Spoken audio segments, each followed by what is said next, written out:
Hello' students, তো যোৱাকালি আমি এটা নিউজ পাইছিলোঁ যে নগাঁও ডিষ্ট্ৰিক্টত হৈ যোৱা ক্লাছ 9ৰ অসমীয়া এক্সামৰ যোনটো মানে পেপাৰ আছিল সেইটো লিক হৈছিলে, অৰ্থাৎ ভাইৰেল হৈছিলে এক্সামৰ আগতে।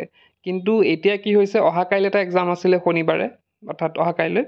তো নগাঁও ডিষ্ট্ৰিক্টৰে ইংৰাজী পৰীক্ষা আছিলে অহা কাইলৈ, কিন্তু তাৰে পেপাৰ ভাইৰেল হৈছে। তো এই নিউজ প্ৰকাশ পাইছে, বেলেগ বেলেগ নিউজত প্ৰকাশ পাইছে যদি মই এটা নিউজৰ তোমালোকৰ নাম কৈ আছোঁ, চাৰ্চ দ্য ৰিয়েলিটি। তো এই নিউজ পৰ্টেলত এই নিউজটো প্ৰকাশ পাইছে। তলত কি লিখা আছে চোৱা, পুনৰ ছমহীয়া পৰীক্ষাৰ কাকত ফাদিল।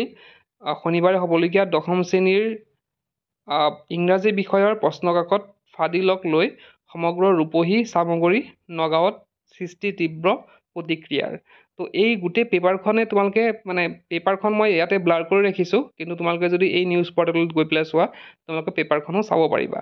তো ইয়াতে কি হৈছে, অলৰেডি কি হৈছে, ভাইৰেল হৈ পৰিছে অহা কাইলৈ হ'বলগীয়া এক্সামৰ ইংলিছৰ কুৱেশ্যন পেপাৰ।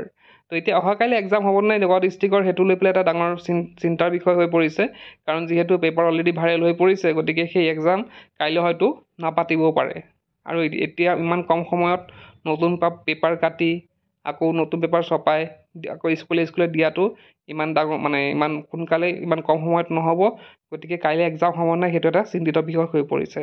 আৰু তোমালোকৰ আৰু এটা কথা কওঁ ইয়াতে, তো পেপাৰ লিক কৰি লাভ নাই, কাৰণ ছমহীয়া পৰীক্ষাহে।